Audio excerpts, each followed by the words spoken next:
Hillary Clinton, of course, is the original election denier. I'm sure you voted for her in 2016. Well, she's not an election denier. She absolutely was the OG election denier. She came out before the sun had risen to concede the election to Trump. And then spent the next 4 years saying he was illegitimate. He was an illegitimate president. Okay, well, first of all, she didn't say he was an illegitimate. Yes, she did. You tell me exactly what she said. She said those exact words repeatedly. She came out that night in her dark purple suit and conceded the election. Correct. And then spent the next 4 years trying to convince us it was not legitimate. Thousands took to the streets to voice their outrage over the election of Donald Trump. The people united. In New Orleans, they burned a doll in Trump's image. The protest broke out in at least 38 cities around the country. Right now, I think he's an illegitimate president of the United States. Why is he illegitimate? He just won an election. He would have to legitimize. He didn't win the general election. I object to the certificate from the state of Alabama on the grounds that the electoral votes were not, under all of the known circumstances, regularly given, and that the electors were not lawfully certified, especially given the confirmed and illegal activities engaged by the government of Russia. I have an objection because 10 of the 29 electoral votes cast by Florida were cast by electors not lawfully certified. I object to the certificate from the state of Georgia on the grounds that the electoral votes were not. Debate. Mr. President, I object because people are horrified by the overwhelming evidence. Section 18, Title 3. I object to a certificate from the state of North Carolina based on violations of the Voting Rights Act. There is no debate in the joint session. I object to the votes for South Carolina because of the Russian intrusion into the election process. There is no debate. I do not wish to debate. I wish to ask, is there one United States senator who will join me in this letter There of is no objection? debate. There is no debate. The gentlewoman will suspend. I don't see this president-elect as a legitimate president. Why is that? I think the Russians participated in helping this man get elected. That's going to send a big message to a lot of people in this country that you don't believe he's a legitimate president. I have been authorized by the Department of Justice to confirm that the FBI, as part of our counterintelligence mission, is investigating the Russian government's efforts to interfere in the 2016 presidential election.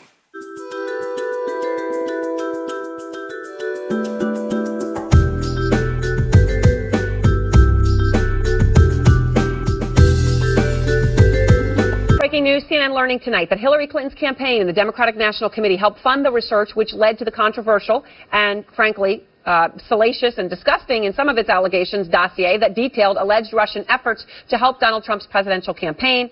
The Washington Post was first to report this. There's no allegation in this indictment that any American citizen committed a crime.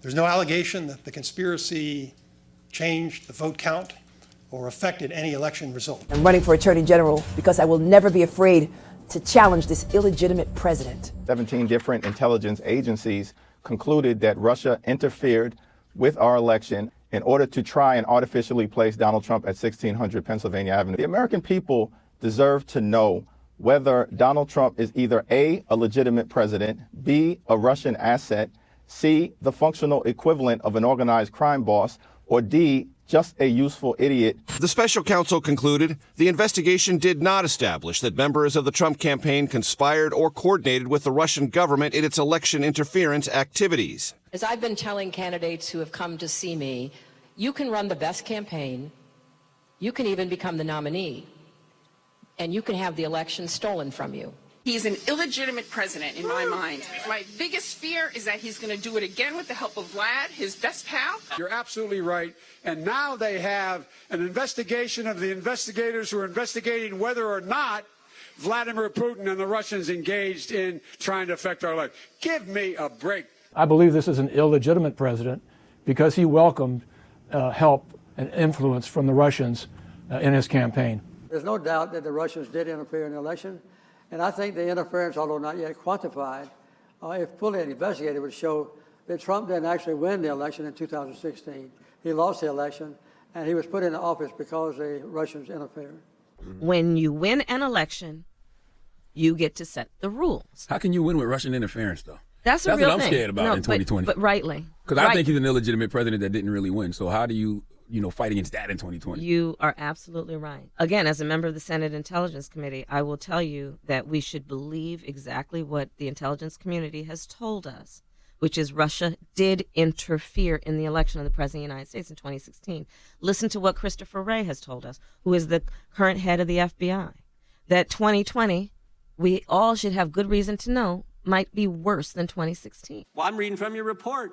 Mifsud told Papadopoulos. Papadopoulos tells the diplomat tells the FBI opens the investigation July 31st, 2016, and here we are 3 years later, July of 2019, the country's been put through this, and the central figure who launches it all lies to us, and you guys don't hunt him down and interview him again, and you don't charge him with a crime. Here's the good news. The president was falsely accused of conspiracy. The FBI does a 10-month investigation, and James Comey, when we deposed him a year ago, told us at that point they had nothing. You do a 22-month investigation. At the end of that 22 months, you find no conspiracy. And what's the Democrats want to do? They want to keep investigating. I believe he knows he's an illegitimate president. He knows that there were a bunch of different reasons why the election turned out the way it did. And I know that he knows that this wasn't on the level. I do think that he knows that he's an illegitimate president. Trump knows he's an illegitimate president who got illegitimate foreign help. But they have to be very careful, because the things with bundling and all of the things that are happening with votes by mail. Thousands of votes are gathered, and they come in and they're dumped in a location, and then all of a sudden you lose elections that you think you're going to win. I won't stand for it. Don't forget, Joe and Kamala can win by 3 million votes and still lose. Take it from me. So we need numbers overwhelming so Trump can't sneak or steal his way to victory. Joe Biden should not concede under any circumstances, because I think this is going to drag out, and eventually I do believe he will win. I've already decisively won many critical states, including massive victories in Florida, Iowa, Indiana, Ohio. Okay, here we are again in the unusual position of not only interrupting the President of the United States, but correcting the President of the United States. We want every legal vote to be counted, and we want every illegal vote to be... I just think we have to be very clear. She's charging, the other side is welcoming fraud and welcoming illegal voting. Unless she has more details to back that up, I can't in good countenance continue showing you this. I want to make sure that maybe they do have something to back that up, but that's an explosive charge to make, that the other side is effectively rigging and cheating. If she does bring proof of that, of course, we'll take you back. The president doesn't like to lose and never admits loss. I'm more troubled by the fact that other Republican officials who clearly know better are going along with this, are humoring him in this fashion. It is one more step in delegitimizing not just the incoming Biden administration, but democracy generally. Government and industry representatives from the election security community issued a joint statement reflecting a consensus perspective that the 2020 election was the most secure in U.S. history. This election was not stolen. Do you accept that fact? We never had any presentation in court where we actually looked at the evidence. Most of the cases were thrown out for lack of standing, which is a procedural way of not actually hearing the question. There were several states in which the law was changed by the Secretary of State and not the state legislature. To me, those are clearly unconstitutional. Were there people who voted twice? Were there dead people who voted? Were there illegal aliens who voted? Yes, and we should get to the bottom of it. Let's talk about the specifics of it. In Wisconsin, tens of thousands of absentee votes had only the name on them and no address. Historically, those were thrown out. This time they weren't. They made special accommodations because they said, oh, it's a pandemic, and people forgot what their address was. So they changed the law after the fact. That is wrong. That's unconstitutional. There has been no examination, thorough examination of all the states to see what problems we had and see if they could fix them. The Secret History of the Shadow Campaign That Saved the 2020 Election by Time Magazine. Written by Molly Ball, February 4th, 2021. In a way, Trump was right. There was a conspiracy unfolding behind the scenes. Their work touched every aspect of the election. They got states to change voting systems and laws and help secure hundreds of millions in public and private funding. They fended off voter suppression lawsuits, recruited armies of poll workers, and got millions of people to vote by mail for the first time. They successfully pressured social media companies to take a harder line against disinformation and used data-driven strategies to fight viral smears. They executed national public awareness campaigns that helped Americans understand how the vote count would unfold over the days or weeks, preventing Trump's conspiracy theories and false claims of victory from getting more traction. After Election Day, they monitored every pressure point to ensure that Trump could not overturn the result. Every attempt to interfere with the proper outcome of the election was defeated. But it's massively important for the country to understand that it didn't happen accidentally. The system didn't work magically. Democracy is not self-executing.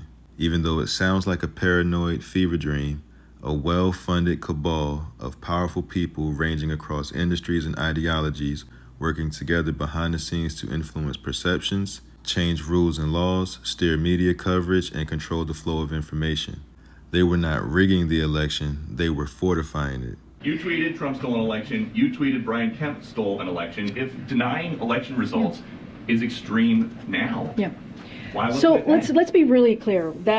That comparison that you made is just ridiculous. Stolen emails, stolen drones, stolen election. Welcome to the world of #unprecedented Trump. The tweet posted 6 weeks after the 2016 election read. If we're all in agreement that it is incorrect to say the 2020 election was stolen, what about the 2016 election?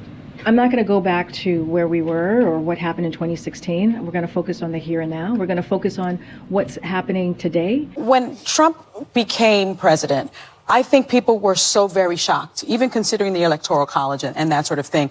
The assumption was, at least mine, I'll speak for myself, that Russia must have been involved because we knew from the Mueller report that Russia had some involvement. Russia thought that it could benefit from a Trump presidency, which it did, by the way. But I remember calling him an illegitimate president, and that was wrong. There was good reason to investigate Russian interference in the 2016 election, and here's why. The committee found that the Russian government engaged in an aggressive, multifaceted effort to influence or attempt to influence the outcome of the 2016 presidential election. Yes. Okay, but so you were not wrong. But the campaign did not coordinate with the Russians, and that's where I think I was wrong, and I think you don't know that. Other people but were you don't wrong. know that he wasn't talking There was an to investigation, and we have to believe that when the FBI and the Department of Justice conducts investigations, we have to believe that right-wing extremists already have a plan to literally steal the next presidential election. Russia's efforts to sway the 2016 U.S. presidential election in Donald Trump's favor by influencing voters on Twitter had no discernible impact whatsoever, according to a new study just published by New York University's Center for Social Media and Politics. Quote, we find no evidence of a meaningful relationship between exposure to the Russian foreign influence campaigns and changes in attitudes, polarization, or voting behavior. Just 1% of Twitter users absorbed about 70% of the so-called Russian disinformation. These users were overwhelmingly partisan Republicans. The Washington Post's Tim Starks highlighted the study's findings in a recent article. John Durham concluding the Bureau was too quick to open an investigation into the Trump campaign in 2016 based on raw and uncorroborated information, while saying the FBI was much more cautious and skeptical about allegations against the Clinton campaign. But after nearly 4 years, Durham's report does not find corruption or conspiracy or recommend any wholesale changes. Mrs. Clinton did win the popular vote. Yeah, well, yeah. I continue to believe that you won. I don't care what they say. In 1992, Bill Clinton won the presidential election without securing the majority vote. The race was split 3 ways between Clinton, Bush Sr., and Ross Perot. Because of it, Clinton clinched the win with only 43% of the vote.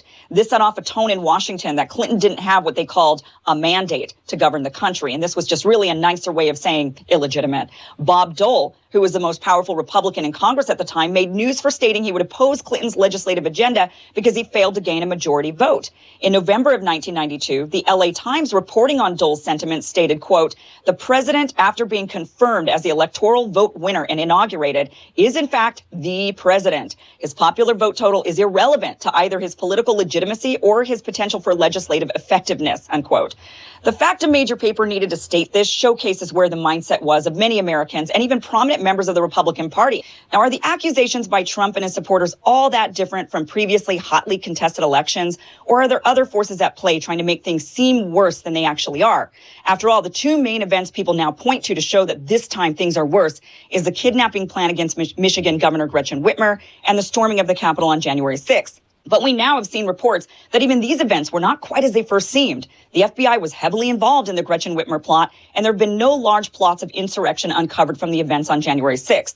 Yet these events and the narrative that people are questioning our nation's elections integrity are so out of the norm that they're being used to label Americans as domestic terrorists, increase the police state, and implement mass surveillance.